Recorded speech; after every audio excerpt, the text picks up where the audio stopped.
mtu wa kukuchafulia jina, mtu wa kukusemea bongo, mtu wa kukusingizia haki, ule ni muuaji. Mwenye anaweza sema mabaya juu wakukatale wakuchukie, ule ni mulozi wa maisha yako, ule ni muuaji, ni zaidi ya kukupatia sumu. Tuseme kweli, reputation ni ya maana. Mwana kuchafulia hayo ni shetani wa maisha yako ule.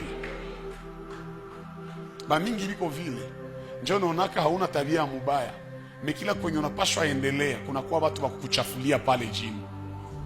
Hakuna kitu mubaya saa vile upate mtu wa kukuchafulia jina, mtu wa kukusemea bongo, mtu wa kukusingizia haki, ule ni muuaji. Mwenye anaweza sema mabaya juu wakukatale wakuchukie, ule ni mulozi wa maisha yako, ule ni muuaji, ni zaidi ya kukupatia sumu. Tuseme kweli, reputation ni ya maana. Mwana kuchafulia hayo ni shetani wa maisha yako ule.